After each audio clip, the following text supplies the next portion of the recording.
Muito obrigado, Sarro. Bom dia, Adapta Summit. Bom dia. Muito bom. Bem-vindo, meu amigo. O palco é seu. Obrigado. Tamo junto, hein? Muito bom dia a todos. Muitos devem estranhar meu nome e meu sotaque, não é? Eu sou italiano, mas eu já morei por 10 anos no Brasil, agora moro nos Estados Unidos. E sim, lancei o Tinder no Brasil pela felicidade de muitos daqui, não é? Não vamos entrar em detalhe, mas essa não é uma sessão de dicas sobre como você pode melhorar o seu perfil no Tinder. Essa é uma sessão sobre como podemos desenvolver novas competências e habilidades no mundo onde a gente já usa a inteligência artificial em nosso dia a dia e onde o que vai diferenciar não é o acesso à ferramenta, mas sim como as utilizamos. E para poder falar um pouquinho sobre as competências do futuro, paradoxalmente, queria ir atrás no tempo, para milhares de anos atrás, para a época de caçadores, coletores. Pensemos bem, naquela época de tribos, de sobrevivência, de escapar e fugir das presas, né? Quais eram as habilidades que tornavam você melhor do seu tribo? Você, o líder do seu tribo, com mais chances de sobreviver. Pensemos bem. Eram força, resistência, velocidade. Ou seja, por milhares de anos, vivemos embaixo de um paradigma de competências que podemos chamar de competências físicas, onde fundamentalmente você era melhor se tinha melhores atributos físicos. Agora, isso mudou em 1800 e pouco, com a Revolução Industrial. O que aconteceu? Com o surgimento de máquinas, tecnologias, novos equipamentos, que começaram a ser mais eficientes, mais rápidos, mais produtivos, mais fortes que você, aí se todo mundo tinha acesso a esses equipamentos, teve que mudar o paradigma de competências que tornavam você melhor. E então o que surgiu? Um novo modelo de competências e habilidades, que inclusive é aquele que nos herdamos até o dia de hoje e que de novo surgiu na Revolução Industrial, onde as competências subiram dos músculos até o cérebro. E é por isso que até hoje nós vivemos embaixo de um paradigma que prioriza você e supostamente te torna mais bem-sucedido se você é mais inteligente, se você tem um QI mais alto, se você tem mais conhecimento e expertise. É o que podemos definir de um paradigma de competências cognitivas. Mas será que esse paradigma vale no mundo da inteligência artificial? No mundo onde, atenção, as máquinas, através dos avanços em 3 grandes frentes tecnológicas, agora já estão tendo competências cognitivas superiores a gente. Quais são esses 3 grandes avanços? Através da combinação de avanços, primeiro, na sofisticação dos algoritmos de aprendizado de máquina, o machine learning virou tão eficiente, tão sofisticado, que até é chamado de, não é, deep learning, ou seja, redes neurais que replicam a forma como o ser humano toma decisões. Primeiro grande avanço. Segundo, o poder de processamento dos computadores que permite esses algoritmos rodarem. Uma forma geral, quando a gente olha para a NVIDIA, a empresa mais valiosa do mundo, é justamente quem fornece esse poder computacional através de suas GPUs. Então, de novo, nós temos cérebro humano e cérebro das máquinas. O nosso cérebro humano tem um QI fixo, limitado, muitas vezes definido por nossa genética, nosso nascimento. As máquinas têm um QI praticamente ilimitado, só é limitado pelo poder de computação que está atrás. E a consequência disso é que a IA consegue processar muitos mais dados do que os seres humanos. Terceiro grande avanço que faz com que a inteligência artificial agora supere nossas habilidades cognitivas é que vivemos em um mundo onde o volume e a capilaridade de dados que nós temos é gigantesca. E, inclusive, já me adianto, iremos explorar, supera a nossa habilidade humana de processá-los. A consequência de tudo isso é que já vivemos em um mundo onde as máquinas superam a gente não só mais no jogo de xadrez ou no jogo de Go, mas também em coisas mais importantes como Olimpíadas de Matemática. Para quem não acompanhou em 2025, a equipe ganhadora não foi os seres humanos, mas foi justamente um algoritmo de inteligência artificial desenvolvido pelo Google. E isso me fez pensar que talvez a forma como a gente aborda de novo, as competências no ambiente de trabalho e no empreendedorismo seja totalmente errado. Porque veja, eu contei, eu sou italiano, nascido e crescido, e mais de 10 anos atrás cheguei no Brasil. E cheguei no Brasil, meu primeiro emprego era no Groupon. Quem lembra do Groupon? Aquele site de descontos, compras coletivas. E eu era gerente de algumas cidades, aqui eu um pouco mais novo, sem barba branca, né? Gerenciando minha equipe em Salvador da Bahia. O que acontece? Eu lembro naquela época que me familiarizei com um ditado brasileiro, onde nos dias mais eficientes, produtivos, onde eu conseguia trabalhar mais horas, meu gerente se aproximava e me dizia: Andrea, parabéns, você tá uma máquina. Não é? Quem fala isso com suas equipes, não é? E eu amava ouvir aquilo do meu chefe, por quê? Porque me fazia parecer importante, bem-sucedido. Mas eu notava que não existia exatamente uma correlação clara entre quanto eu trabalhava de novo como uma máquina, e meus resultados de negócio. E ainda mais com o surgimento de plataformas digitais e nos últimos anos de inteligência artificial, eu entendi que talvez essa seja a expressão errada. E quando alguém te fala, você está uma máquina, deveria soar uma campainha de alarme. Por quê? Porque você está julgando o sucesso do seu trabalho pelas métricas erradas e está tentando competir com uma inteligência artificial que faz muitas tarefas melhor que você.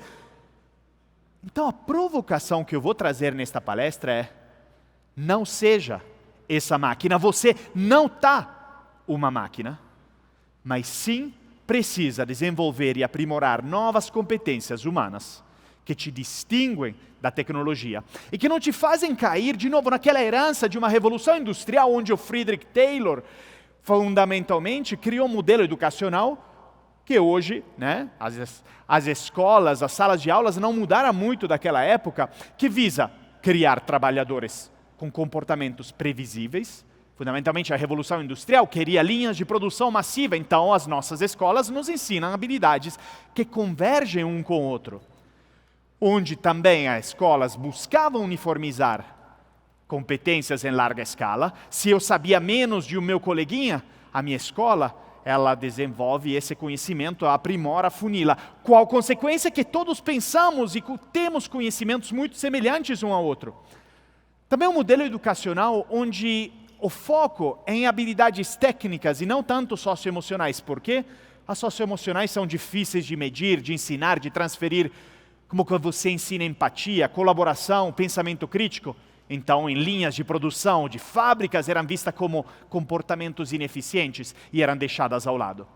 E onde, fundamentalmente, o modelo educacional que buscava treinar a nossa habilidade de ter respostas, recompensando de novo nossas respostas, mas também não fomentando o poder das perguntas.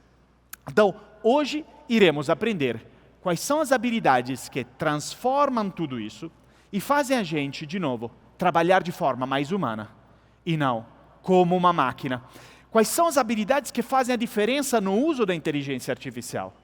No mundo onde, de novo, já usamos ela praticamente todos os dias. Esse é o tema do meu último livro, best-seller nos Estados Unidos, chama Between You and AI. E quando a gente fala de adoção de inteligência artificial, os números mostram que hoje estamos quase 4 anos depois do famoso blog post da OpenAI que anunciou o GPT 3.5, 2022, em novembro, onde fundamentalmente nossas vidas mudaram. A IA generativa veio para transformar o mundo e menos de 4 anos depois, já podemos dizer que a fase da adoção já passou. Por quê? Uma pesquisa da GoTo em ambientes de trabalho mostra que, em média, 9 de 10 trabalhadores já usam inteligência artificial toda semana. E 38% delas usa todos os dias. O que isso significa? Quando uma tecnologia já é utilizada em larga escala, nasce uma nova fase. Porque se todo mundo usa ela, como que eu me diferencio? Pelo uso que eu faço. Então, aqui que é interessante, quando a gente olha para fundamentalmente o que a inteligência artificial faz em nossa vida e em nossos trabalhos, podemos resumir o seu impacto em 4 grandes áreas.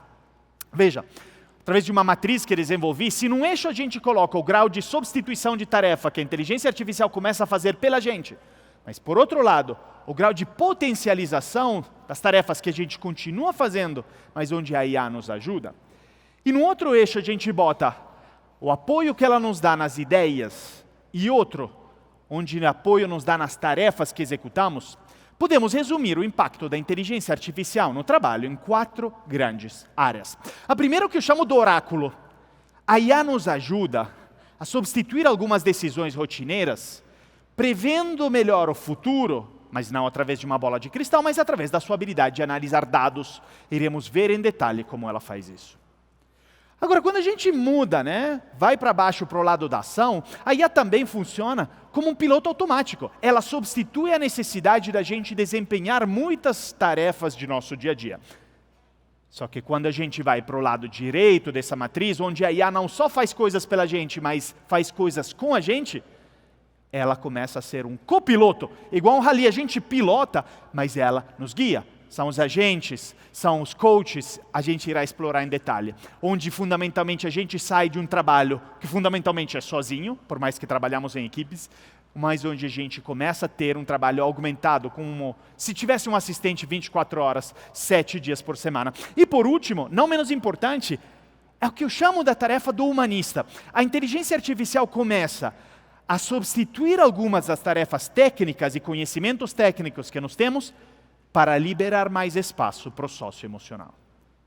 E esses quadrantes são muito importantes, porque irão definir os pilares de mudança comportamental que iremos explorar hoje.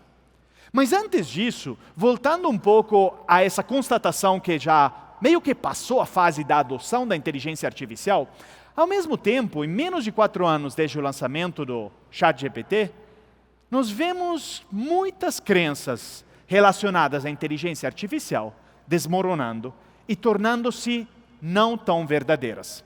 Primeiro, você lembra quando todo mundo te dizia a inteligência artificial vai substituir os empregos e vai ser mais difícil no mercado de trabalho? Pois é, os números não estão apontando a isso. Um estudo do Yale Budget Lab, Yale, uma grande universidade nos Estados Unidos, aponta que nos 3 categorias de trabalhos menos expostos, mais expostos e mediamente expostos à inteligência artificial, nenhum deles caiu dramaticamente desde o lançamento do ChatGPT, e todos se mantêm mais ou menos em linha.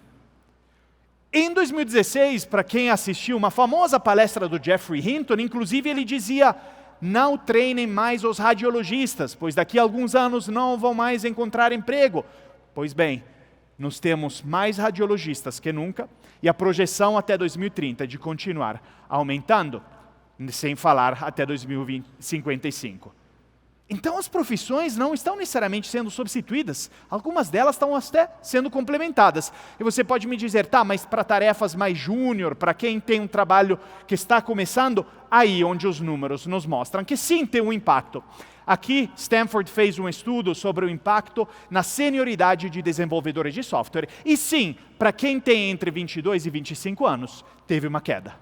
Por quê? Porque a IA consegue substituir apenas as tarefas mais simples que a gente faz no começo de carreira. É difícil ela substituir as tarefas mais complexas que só a gente domina mais à frente em nossa carreira.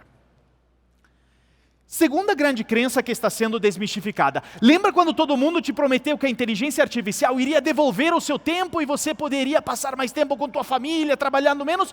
Também está se demonstrando falsa. Veja, um estudo do Harvard Business Review diz que a inteligência artificial não está reduzindo o nosso volume de trabalho, na verdade está aumentando ele. E desenvolveram uma palavra para isso, chronic strain, é além do burnout, essa sensação de FOMO sempre que a gente está atrasado nas novas ferramentas, que a gente não está usando o suficiente, e com esse tempo de volta o que a gente faz? Trabalha mais. Mesmo a pesquisa de antes da GoTo mostra que de fato, em muitas tarefas do dia a dia, aquelas corriqueiras, às vezes aquelas que a gente gostaria de delegar para a inteligência artificial, como responder e-mails e uso de ferramentas de comunicação interna, mais que dobrou o uso delas. Então a gente está preenchendo o tempo que a gente ganha com a inteligência artificial com mais rotina. Isso também está errado. E terceira grande crença que está se desmistificando é que lembra que todo mundo te disse que a inteligência artificial vai reduzir teus custos e você vai ser mais lucrativo em sua empresa? Também não está se provando correto. Isso é falso. Olha só, sim, é verdade que de forma unitária os tokens da inteligência artificial estão diminuindo de seu custo. Só que tem um grande problema. Cada vez mais que aumentam o uso de agentes de inteligência artificial, os agentes têm um consumo, assim, infinitamente maior de tokens do que tarefas mais simples. Então, o token sim está diminuindo de forma unitária seu custo, mas está explodindo o uso de agentes. Consequência? A conta fica cada vez mais salgada e as empresas estão se dando conta disso. Salesforce vai pagar 300 milhões de dólares para a Anthropic este ano e a Microsoft já disse publicamente que em alguns casos de uso, a inteligência artificial está se tornando mais cara que os seres humanos. Então nós entendemos até agora que sim, a inteligência artificial já é inevitável, faz parte de nosso dia a dia. Ela é muito poderosa, mas será que a gente está usando melhor? Será que a gente está realmente cumprindo as suas promessas através de um uso inteligente? Ou estamos usando ela como se nós fôssemos a máquina? Essa é a minha provocação. E é por isso que eu vou desvendar com essa nova leque de competências e habilidades através de 3 grandes novos pilares de transformação que cada um de nós precisa desenvolver. E o primeiro grande pilar de transformação é o que eu chamo da transformação cognitiva do ser humano na era da inteligência artificial. O que significa? Nós vamos falar de uma nova forma de pensar e tomar decisões na era da IA.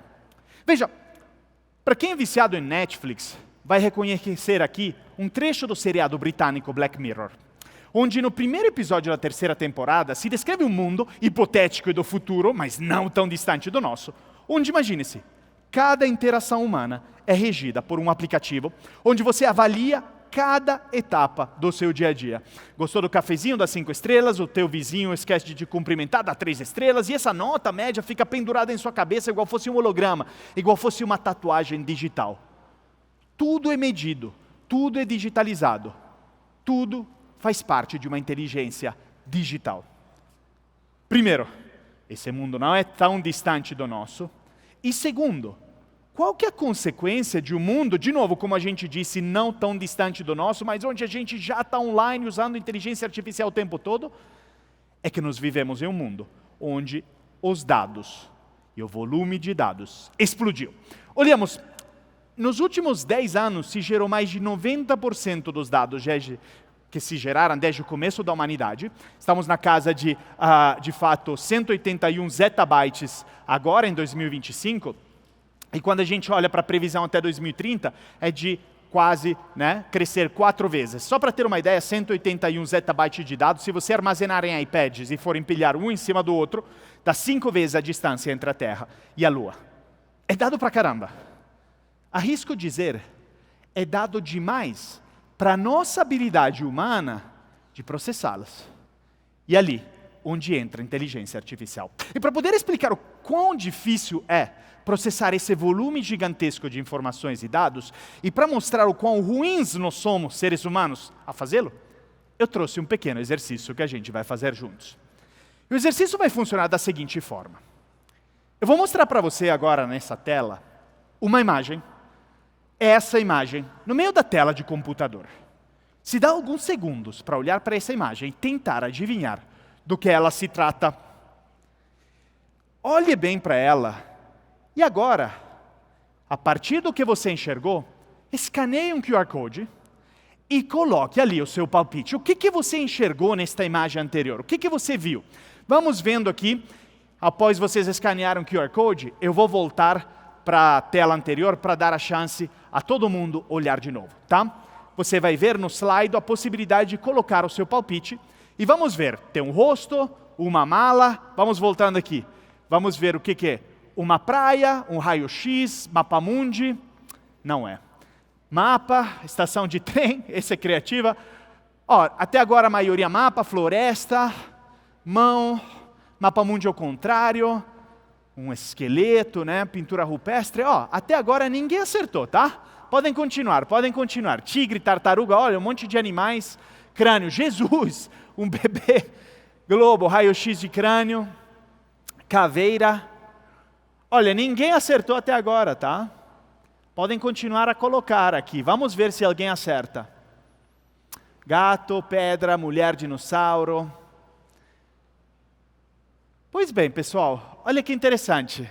Esse exercício é feito para isso mesmo. Para mostrar que quase 5.000 pessoas aqui, até agora, ainda não surgiu a resposta correta. Olha só. Vamos ver se nos últimos... Nenhum. Pessoal, e se for falar para você que essa é a imagem de uma vaca, você iria acreditar em mim? Provavelmente não. Então deixa eu ajudar você. Olha aqui uma orelhinha dessa vaca. Aqui outra orelhinha da vaca. Aqui o focinho da vaca. Aqui um olhinho. Aqui outro. E essa é a imagem de uma vaca, famosa inclusive, que chama vaca do Dallenbach. Quem era o Carl Dallenbach? Era um professor de psicologia da Universidade de Chicago, que fez esse experimento para mostrar uma coisa muito curiosa que acontece com o nosso cérebro humano. Diante de muito dado e muita informação, qual que é a primeira coisa que acontece? Primeira coisa que acontece é que cada um de nós vê coisas diferentes. E até agora, a partir do mesmo banco de dados, tá?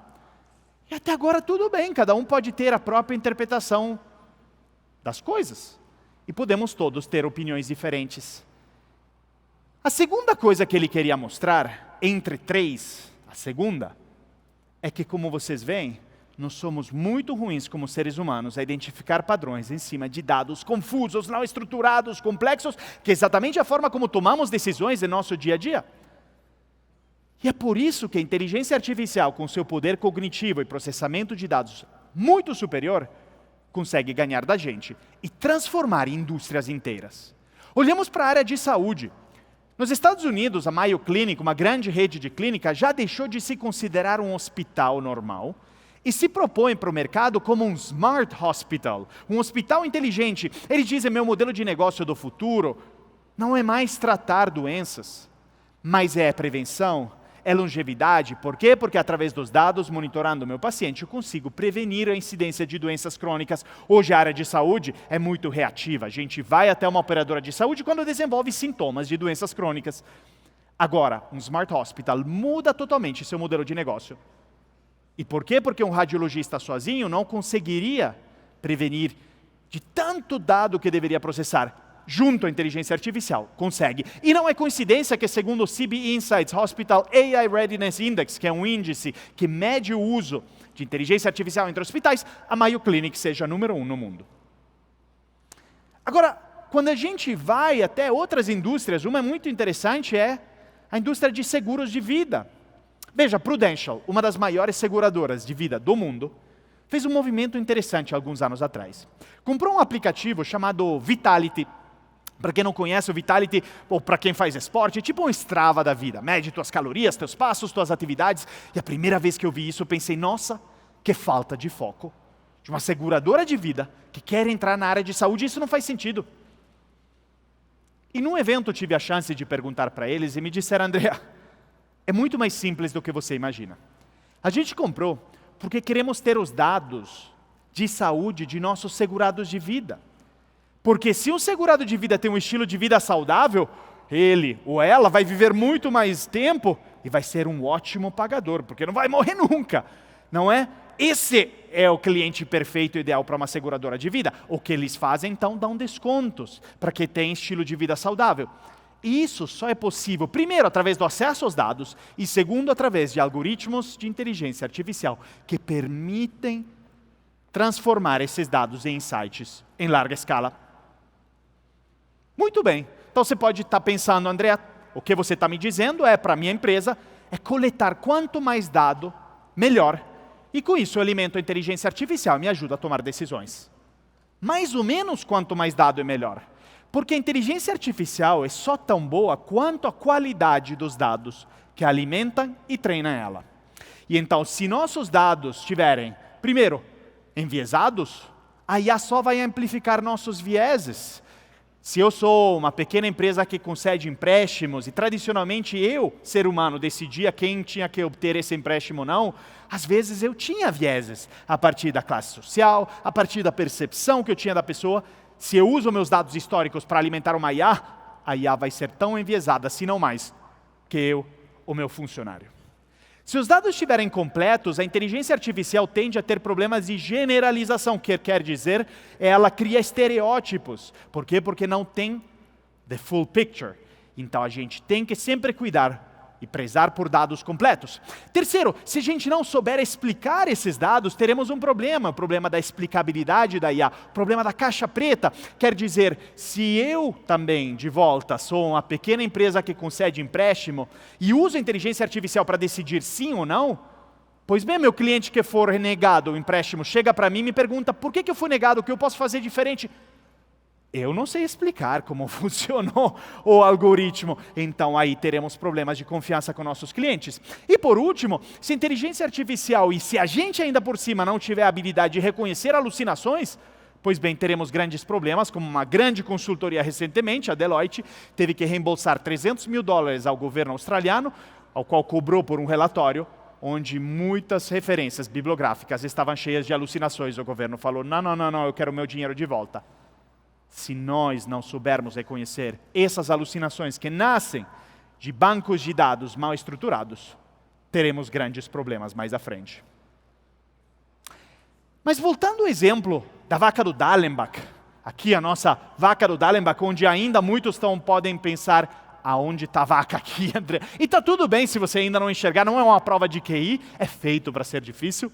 A terceira grande coisa que o Carl Dallenbach queria nos ensinar é o seguinte, pense bem, para quem conseguiu ver a vaca quando falei que era uma, o que acontece com o nosso cérebro? Fica difícil voltar atrás e deixar de ver a vaca e ver algo diferente. Por quê? Porque essa é a forma em que funciona o nosso cérebro. Quando tem um feedback positivo de algo que funciona, é tão confortável copiar e colar o que já funcionou, que a gente perde noção da visão das mudanças externas. É meio como dirigir um carro, só que em vez de olhar pelo vidro à frente, é olhar pelo espelho retrovisor. E a maioria das decisões que a gente toma em nossos empreendimentos e empresas é exatamente assim. Então você lembra daquele modelo educacional que herdamos da Revolução Industrial, que recompensa respostas e não perguntas? Pois bem, a gente tem que revirar ele e reforçar um aprendizado sobre o que torna boas perguntas, porque iremos ver também, a inteligência artificial precisa de boas perguntas. E para explicar o poder das perguntas e o poder das perguntas em repensar nossas crenças passadas, eu vou contar uma história aqui. E essa é a história de como nasceu a Polaroid, a câmera de revelação instantânea. Porque para quem não sabe, a Polaroid nasceu em 1944, graças à pergunta boba de uma criança de 4 anos ao seu pai. Uma família estava de férias, o pai tirou uma foto da filha e a filha perguntou, pai, eu posso ver a foto que você acabou de tirar? A pergunta normal nos dias de hoje, só pegar nosso smartphone, está aqui filha, a foto. Só que era 1944 e não tinha nenhuma tecnologia para imprimir fotos na hora. Então sabe quando a criança faz pergunta boba, o pai falou, filha, óbvio que não tem como. Deixa eu te explicar. Tem que ir num lugar especial, vai ter um técnico, vai ser caro, demorado, um procedimento químico. Mas ele ficou muito incomodado com essa pergunta da filha. Foi atrás e acabou desenvolvendo uma tecnologia para imprimir fotos na hora. Ele era um famoso inventor na época, chamado Edward Land. E eu quero que você reflita junto comigo. Será que algum adulto teria feito uma pergunta dessas? Algum engenheiro? Algum expert com mais de 30 anos de experiência na indústria fotográfica? Com certeza não. Mas por quê?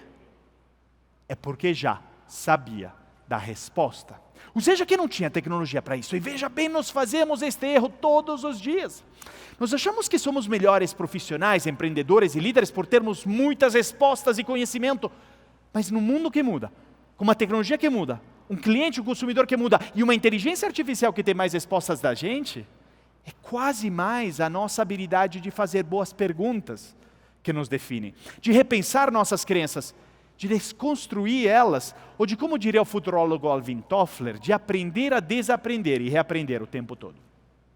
Até porque, voltando um pouco aos ditados brasileiros que eu aprendi, tem um que nasceu de uma crença muito enraizada no setor aeroespacial, que vamos ver quem diz isso com suas equipes. Ainda mais para motivar um ao outro, no Brasil se diz, voa porque foguete não tem ré. Certo, quem fala isso com suas equipes sabe bem do que eu estou falando. E eu amei essa expressão, virou meu lema na empresa, eu repetia, até um dia me deparo com as imagens de um foguete pousando pela primeira vez na história. Quem já não viu a SpaceX pousando o Falcon 9 e demonstrando ao pessoal que até foguete pode ter ré. E que não existe crença fixa demais em nenhuma indústria, em nenhum mercado que não possa ser desconstruída através do quê? Do poder do pensamento crítico de seus profissionais que fazem melhores perguntas e não só tem todas as respostas. Veja, uma empresa que entendeu que foguete sim pode ter ré, é uma empresa que muitos conhecem aqui, a John Deere. A empresa de equipamentos agrícolas, de tratores, aqueles verdinhos e amarelinhos espalhados pelos campos do Brasil e afora. E alguns meses atrás eu estive no evento da John Deere, mas antes de subir no palco, um executivo me chama e me diz: André, pelo amor de Deus, no palco não diga que somos uma empresa de equipamentos agrícolas. Falo, como assim? Isso é tudo que vocês fazem em manufatura há mais de 200 anos? O que vocês são agora? Me diz, não, esquece companhia de equipamentos agrícolas. Nós hoje nos consideramos uma companhia que vende inteligência para o agricultor. Me explicou, nossos equipamentos estão embedados de sensores, medidores, internet das coisas que gera dado em tempo real e através de inteligência artificial geramos insights para o agricultor e cada vez mais vendemos software que, convenhamos, é mais rentável, mais escalável, mais fácil de vender do que um trator e hoje estão em seu melhor momento de nunca. Já em 2022 se colocaram o objetivo de faturar mais de 10% de receitas vindo da venda de software, já superaram esse número, e hoje estão no melhor momento na Bolsa de Valores de sempre, de seus mais 200 anos de mercado. Então, assim como a gente disse que a IA é só tão boa quanto os dados que alimenta e treina nela, a segunda grande lição aqui é que a IA é só tão boa quanto as perguntas que fazemos para ela. Por isso que se fala muito de prompting. E na era dos agentes, goal settings, skill settings, você chama como quiser. Mas essa é uma habilidade cada vez mais fundamental. E demonstrada pelos dados. Veja, no Economic Index, publicado pela Anthropic em janeiro, eles mostraram uma coisa muito interessante, que é uma correlação quase de 1 é o máximo, é 100%, entre anos de escolaridade necessárias para interpretar prompts complexos e anos de escolaridade necessários para entender respostas complexas do Claude. Em outras palavras, eles demonstraram que existe uma correlação muito clara entre a qualidade dos prompts que a gente faz e a qualidade e sofisticação das respostas que o Claude nos dá. Quanto melhores nossas perguntas, melhores as respostas da inteligência artificial. E junto a essa habilidade de olhar para a qualidade dos dados que nós temos e repensar nossas crenças, transforma a forma como nos pensamos e tomamos decisões. Transformação cognitiva, primeiro pilar. Só que nosso dia de trabalho não é feito só de boas decisões. É feito de ações, de tarefas, de coisas que a gente faz. Boas ideias nos não tornam inovadores, nos tornam criativos. A inovação nasce da nossa habilidade de executar. E aqui, onde a inteligência artificial atua, seja como copiloto e piloto automático. E para poder explicar um pouquinho como que é o nosso dia a dia no trabalho, quando a gente olha para o desempenho de tarefas, eu trouxe mais uma referência, dessa vez de um filme, para você. E um filme que eu não sei quantos assistiram, chama O Feitiço do Tempo, O Dia da Marmota em português, tem esses dois nomes. É um filme de 93, onde o Bill Murray faz o papel de um jornalista que está cobrindo os acontecimentos numa pequena cidade na Pensilvânia. E nesse dia, ele passa por muita coisa ruim, várias coisas que acontecem, e ele está tendo problema, e ele chega à noite, não vendo a hora de acordar o dia seguinte, pegar o primeiro voo de volta para casa, só para se dar conta que ele acordou no mesmo dia de ontem. Exatamente os mesmos acontecimentos, mesmo dia repetido. E dia após dia ele não consegue sair desse loop de dias repetidos até que algo aconteça. E não vou dar spoiler se você não assistiu ainda esse filme. Por favor, assista. E a primeira vez que eu assisti esse filme, eu trabalhava na L'Oréal ainda. Assisti ele no final, pensei, nossa, como esse filme se parece, é meu dia a dia, no trabalho. Não é um dia a dia feito de dias iguais, um a outro, de tarefas repetidas. Quase me senti um Sísifo moderno. Para quem conhece a mitologia grega, Sísifo era esse homem lendário que foi condenado pelos deuses a empurrar uma pedra gigantesca em cima de uma colina só para ver ela roliçar de volta para o vale o dia seguinte. Eu pensei, será que eu estou me sentindo assim? E eu estou sozinho me sentir assim? Não. Um relatório da Sana, feito com milhares de trabalhadores ao redor do mundo, mostra que, em média, 60% do dia a dia de trabalhadores é feito por isso que eles chamam de work about work. Trabalho sobre o trabalho. Tarefas repetitivas, familiares, mnemônicas. E sobra pouco tempo para trabalho focado em competências e estratégia de longo prazo. Então, qual a saída disso? A saída está nos números de outro estudo, dessa vez da Accenture, que nos mostra que em todos os setores a inteligência artificial consegue nos ajudar, primeiro, a automatizar muitas tarefas, que é o verdinho aqui. Cada setor tem percentagens diferentes, mas em média 40% até 50% de tarefas podem ser automatizadas, e a automatização é substituição da tarefa pelo humano por parte da IA, ou seja, o humano deixa de fazer. Mas também a IA nos ajuda no amarelinho ali. O que é? É augmentação de tarefa. A gente continua fazendo, mas a IA nos ajuda a melhorar a qualidade. Deixa eu trazer um exemplo de augmentação. Veja, enquanto todos os principais bancos, independente de qual você for cliente, usaram chatbots para automatizar seu contato com o cliente, o Nubank fez algo diferente. Ele disse, eu não vou automatizar, não vou substituir o contato com o meu cliente, é muito importante, eu quero que seja atendido por um ser humano. Mas eu vou aumentar o poder do meu ser humano, né, da minha equipe, através de um painel que desenvolveram em parceria com a OpenAI, onde, assim que alguém entra em contato com o atendimento do Nubank, a pessoa responsável do Nubank, ele tem esse painel à frente, onde a IA faz um resumo do histórico do cliente no banco na hora, onde faz uma previsão do motivo de contato e onde sugere respostas. Percebe? O humano continua no controle. A inteligência artificial ajuda a melhorar a qualidade da entrega humana.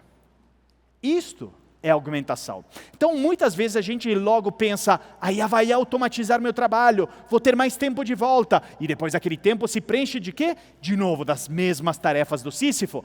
Não, precisamos também pensar na augmentação. Ela é fundamental também. E você pode, inclusive, pensar, que bom, enquanto eu automatizo muitas tarefas e augmento outras, eu estou me tornando mais eficiente e produtivo. Mais ou menos, diz o Darin Acemoglu, esse senhor que ganhou o Prêmio Nobel para a Economia em 2025. Ele diz que a inteligência artificial trouxe um paradoxo, que chama do paradoxo da produtividade. Se eu uso inteligência artificial e sou mais rápido a desempenhar algumas tarefas, eu logo penso, eu estou sendo mais produtivo. Só que o problema é que meu competidor também está demorando mesmo para fazer a mesma tarefa. Então eu acho que eu estou sendo mais produtivo, mas na realidade não estou sendo. O que me torna melhor é o que eu faço com o tempo que eu ganho de volta. Porque todo mundo está sendo mais eficiente e produtivo no mundo de hoje. E o paradoxo aqui, e a provocação que eu trago é, sabe o que a gente precisa fazer com o tempo de volta? Algo que é totalmente contraintuitivo e que qualquer escola de negócio te falaria nunca faça, faça mais erros. Erre mais. E lhe explico de onde eu aprendi essa lição. Da minha mãe. Eu cresci em casa com ela, uma cientista, mais de 40 anos, até hoje, pesquisando células cancerígenas na Universidade de Gênova, na Itália. Eu lembro que tinha dias onde ela voltava muito animada do trabalho, e era naqueles dias que eu já imaginava ela tivesse descoberto uma cura para o câncer, sei lá. Eu virasse o filho de uma ganhadora do Prêmio Nobel, falava, mãe, me conta o que você descobriu hoje. E ela me olhava assim, não descobri nada não, André, por que você pergunta? Não, mas você disse que o dia foi ótimo no trabalho, se você é cientista, para mim, você deve ter descoberto alguma coisa. E a resposta que ela me dava todas as vezes, me ensinou muito sobre o papel dos erros, não só na ciência, mas nos negócios também. Ela me dizia, não, André, porque hoje eu consegui fazer muito experimento.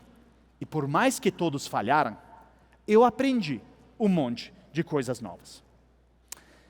E a partir disso que eu entendi que, gente, nem todos os erros são ruins. Mas existem 3 grandes categorias de erros. As primeiras 2 sim são ruins, e a inteligência artificial inclusive nos ajuda a minimizá-los. Primeiro, os erros evitáveis devido ao descuidado, negligência, esquecimento, eles são ruins, nós não queremos eles. A IA nos ajuda a minimizá-los. Segundo, são os erros inevitáveis, são erros que fogem de nosso controle, cai o sistema, não chega um insumo. A gente deveria minimizá-los através do planejamento, manutenção e afins. A IA nos ajuda a minimizá-los. Mas a terceira grande categoria são os que eu chamo dos erros inteligentes. São erros inteligentes onde o valor do aprendizado supera o custo do erro. E fundamentalmente, no mundo da inteligência artificial, ela nos permite transformar a cultura de erro que a gente tem em nossas organizações. Passando de uma cultura tradicional que considera todo erro como ruim, onde bons profissionais são aqueles que nunca erram e onde a responsabilidade do empreendedor e do líder é minimizar todos os erros, precisamos mastigar e transformar essa cultura para outra que considere o erro inteligente como parte do resultado da exploração e a inovação, onde bons profissionais são aqueles que mais aprendem dos fracassos, onde o papel da inteligência é minimizar os erros evitáveis e inevitáveis, e onde, paradoxalmente, nós, seres humanos, precisamos aprender mais através dos erros inteligentes. E quando a gente pivota de uma cultura para outra, acontece algo extraordinário, que é o seguinte: nós e nossas equipes, ainda mais por cima, voltamos a fazer coisas novas. Porque tem uma pergunta que eu quero que você responda em sua cabeça, porém seja honesto contigo mesmo. Quando foi, pense bem, a última vez que você fez algo pela primeira vez em seu dia a dia de negócio? Porque é curioso, nós todos trabalhamos duro, fazemos muitas coisas, mas se a gente for olhar em detalhe, nós sempre fazemos as mesmas. E aqui temos um aliado gigantesco que é a inteligência artificial, mas se a gente não usar ela bem, iremos preencher o tempo que ganhamos de volta com mais burocracia, com mais rotina, achando que o erro é ruim. Seja ineficiente, erre mais, mas aprenda mais também, pois a IA é muito mais eficiente e faz menos erros que você. Seja, de novo, humano e não máquina. Agora, uns cuidados aqui também, porém, ao usar cada vez mais a inteligência artificial para desempenhar tarefas. Pelo menos 3 grandes cuidados. Primeiro, nós não podemos depender de forma excessiva dela. O estudo do MIT Media Labs mostra que a partir de 3 grupos de estudantes, grupo 1 tinha acesso ao ChatGPT, grupo 2 acesso ao Google, grupo 3 não tinha acesso a nenhuma ferramenta, grupo 1 foi aquele que tinha menos engajamento mental na hora de resolver a tarefa que eles tinham que resolver. Este é um risco, e o risco se transfere em também uma estatística do GoTo que mostra que todas as gerações, Gen Z particularmente, admitem que muitas vezes encaminham conteúdo, às vezes de má qualidade, onde tem alucinações ou com erros de inteligência artificial, sem checar. Por quê? Porque a gente depende demais dela. Opa, resume para mim o transcript dessa reunião, a gente nem olha para ele e encaminha para todo mundo. Pode ter uma alucinação aí. É um risco grande ter dependência excessiva. Segundo grande risco, falta de coordenação, particularmente quando você constrói agentes. Um agente numa área que não comunica com a outra, duplicados, consumindo um monte de tokens. E é por isso que o Walmart, nos Estados Unidos, criou uma governança, criou 4 macroagentes, você só pode desenvolver abaixo deles para que os agentes se comuniquem. E para que você não tenha uma desorganização em sua organização. E aí, tudo isso passa por um treinamento das pessoas. Eles estão treinando 2 milhões de colaboradores ao redor do mundo. E terceiro grande ponto, a gente já falou, os custos que podem explodir se a gente não entender que algumas tarefas, paradoxalmente, não precisam ser feitas pela IA. As mais rotineiras, as que consomem muito token, mas às vezes a gente já tem a resposta. É meio que ter uma Ferrari, mas só usá-la para comprar o pão na esquina. A gente está gastando muito de gasolina, de tokens, para às vezes tarefas que nossas equipes não deveriam usar a inteligência para isso. Muito bom até agora. Mas nesses últimos 5 minutos, a gente não pode deixar de falar. Vocês lembram do último quadrante? A IA como humanista, permitindo que a gente desenvolva as habilidades socioemocionais que por muito tempo a Revolução Industrial nos não permitiu desenvolver. Porque veja bem, essa transformação emocional passa por uma constatação, uma tese, uma teoria no mundo da inteligência artificial que chama a teoria do game over. Teoria do fim do jogo, que é desenvolvida pelo Scott Aronson, que é um expert de ética da OpenAI. Ele diz, se a gente for olhar para qualquer tarefa que tenha uma métrica objetiva de sucesso e fracasso, é só questão de tempo antes que a inteligência artificial supere a habilidade humana de performá-la. Em outras palavras, tudo que é baseado em competências técnicas, que pode ser medido através de um teste correto, errado, que pode ser avaliado, que pode ser medido, gera dados. E dados vão alimentar uma inteligência artificial que, como a gente viu, tem um poder cognitivo superior a gente. É inevitável. Ela vai nos superar. Mas o que pode não ser medido? Empatia, pensamento crítico, colaboração, comunicação, todas as socioemocionais que por muito tempo foram esquecidas. E então, essa substituição de tarefas técnicas já está impactando o mercado de trabalho, levando a casos como no do Shopify, onde até se mudou a regra na contratação. Para quem não viu, o Tobias Lutke, CEO da Shopify, implementou uma regra. A partir de agora, se você trabalha no Shopify e quer contratar alguém, antes de publicar a vaga, você tem que defender diante do Tobias Lutke, porque para essa vaga você precisa de um ser humano, e não de uma inteligência artificial. Eu pensei, nós todos vamos perder nosso emprego, então, diante disso. Mas depois entendi que não. Porque tem algo que a inteligência artificial não consegue fazer e que nós humanos fazemos muito bem, entre todas as espécies animais. E para poder explicar isso, deixe eu fazer só um último pequeno exercício com cada um de vocês.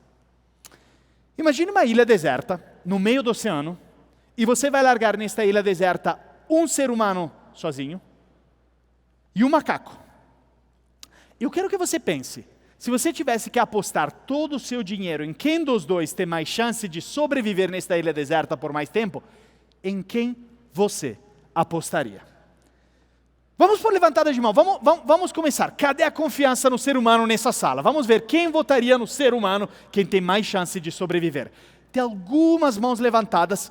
Não são muitas, são poucas, já estou assustado a perguntar agora. Quem apostaria que o macaco tem mais chance de sobreviver? É um bom 80-20. O macaco ganhou até agora. Eu não sei se isso diz mais sobre confiança nos macacos ou falta de confiança nos humanos, mas isso não é sessão de terapia, nós não vamos entrar a fundo aqui. Pessoal, sabem o quê? Eu também iria apostar no macaco. E sabem o que ainda por cima? Nós iríamos ganhar nossa aposta. E não sou eu quem digo, mas todos os sociólogos, antropólogos e historiadores apontam o fato que nós, como espécie animal, humanos, somos muito ruins em sobreviver em ambientes hostis, sozinhos. Então, como nós chegamos a ser a espécie dominante do planeta que supostamente quer colonizar outros, quer ir para Marte? Como chegamos até aqui? Para explicar isso, deixe eu reformular um pouquinho esse cenário. Mesma ilha deserta, mas você vai largar 100 seres humanos e 100 macacos. Será que a resposta muda? Eu sei que muda, não vou nem perguntar quem topa agora, quem vota nos seres humanos. A confiança volta nos humanos. Por quê? Porque enquanto 100 macacos vão brigar pelas poucas nozes de coco desta ilha, os seres humanos, não digo não brigam um pouco, mas normalmente se juntam, dão ideias, colaboram. Alguns sobem a árvore para catar o coco, outros vão pescando, outros vão construindo um barco. Mas de onde essa colaboração nasce? Eu só subo aquela árvore arriscando minha vida se eu tenho confiança que os outros estão pescando mesmo e não pegando só na praia. Sim, colaboração em larga escala é o fator que fez a nossa espécie ser a dominante no planeta. E a colaboração nasce da confiança que nós temos um no outro. E desconstruindo confiança, de onde nasce ela? A confiança entre a gente e um outro ser humano, e entre a gente e uma máquina, é muito diferente. Porque qual a grande diferença entre um ser humano e uma máquina ao desempenhar, sei lá, uma tarefa tão complexa ou tão, na verdade, pesada como, por exemplo, pilotar um drone de guerra? O ser humano sente o peso da responsabilidade, mesmo estando a milhares de quilômetros numa base militar, mas explodindo essa bomba a milhares de quilômetros, sente o peso da decisão que toma. A inteligência artificial não sente o peso da responsabilidade. E é isso, saber que compartilhamos responsabilidades e limites éticos, que faz a gente colaborar um com o outro. E é por isso que não podem ser substituídos todos os empregos. Por quê? Olha o exemplo, até a Anthropic, que desenvolve a inteligência artificial, publicou uma vaga, eles pagam $400 mil ao ano, uma vaga bem paga, de copywriter, Head of Copy and Content para o próprio site. Por quê? Porque a IA é ótima a escrever, mas só os humanos conseguem dar o toque humano à marca que a Anthropic precisa. Inclusive a Anthropic, empresa que está investindo muito em humanizar a sua marca, desde os anúncios do Super Bowl, $16 milhões investidos em anúncios que diziam nunca chegarão anúncios no Claude, meio que apontando para o ChatGPT, eles sim vão fazer. e onde também eles travaram uma batalha com o Pentágono americano, dizendo, olha, eu vou dar um passo atrás de um contrato de $200 milhões porque eu não concordo com suas imposições de privacidade e de ética que o Pentágono estava querendo colocar. No mesmo dia, após a notícia deles dar um passo atrás e se tornar pública, o Claude virou o aplicativo número 1 mais baixado no mundo. E até celebridades como Katy Perry e várias outras mostraram seu apoio. Então, para finalizar aqui, eu quero mostrar a importância da humanização na era da inteligência artificial através de números. De uma pesquisa que eu fiz para meu último livro, Between You and AI, eu juntei 247 líderes da área de RH e perguntei o seguinte: se você tivesse que contratar uma nova pessoa para a sua empresa, depois várias rodadas de entrevistas, você chega na fase final e gosta muito de 2 candidatos diferentes. Primeiro, candidato 1 ou candidata 1 tem muito boas habilidades técnicas, sabe muito sobre a vaga, tem toda a job description preenchida, mas não tem boas habilidades socioemocionais. Não se comunica muito bem, não é muito empática, não é muito colaborativa. Agora, candidato 2 ou candidata 2 não tem todas as habilidades técnicas, não preenche os requisitos da vaga, não terminou os estudos, não completou as certificações, mas tem muito boas habilidades socioemocionais. Se comunicou bem durante a entrevista, fez perguntas inteligentes, demonstrou escuta ativa. Eu perguntei, qual dos 2 você acabaria contratando? E por minha surpresa, aliás, por meu choque, 93% dos RHs disseram que eu contrataria candidato 2. E por que por meu choque? Porque assim como cada um de vocês, eu cresci num ambiente corporativo, educacional e até familiar que me dizia exatamente o contrário. André, foca nas habilidades técnicas, escolhe uma carreira, vire especialistas e não foque nas socioemocionais que são muito ineficientes, difíceis de medir e assim por diante. Deixa elas ao lado. Elas não vão impactar sua carreira. Esses números nos estão dizendo o contrário. Então eu perguntei por quê. Só para finalizar, eles me disseram, André, por 2 grandes razões muito simples. A primeira é que se um candidato tiver boas habilidades técnicas, não tiver boas habilidades técnicas, elas são muito mais fáceis de desenvolver e aprimorar que as socioemocionais. Até agora tudo bem, isso não me surpreendeu. O que me surpreendeu mais, mas que também é o fechamento perfeito para essa palestra que fala, no momento onde a adoção da IA já está todo vapor, o que diferencia é a humanização com a qual a usamos. Me disseram, Andrea, é porque aqui na empresa nós já temos ferramentas de inteligência artificial que já desempenham as tarefas técnicas de forma mais eficiente e produtiva que nossas equipes. Mas nós não achamos nenhuma ferramenta que nem sequer de perto consiga complementar ou substituir as socioemocionais que definem elas. E esse é meu chamado aqui para cada um de vocês. Não seja aquela máquina que você no ambiente de trabalho foi determinado a ser. Você está uma máquina. Você não está uma máquina. Você é humano na era das máquinas. E essa humanização irá te definir. Com isso, queria agradecer demais a atenção de cada um de vocês e boa continuação aqui no evento. Muito obrigado, pessoal. Muito obrigado.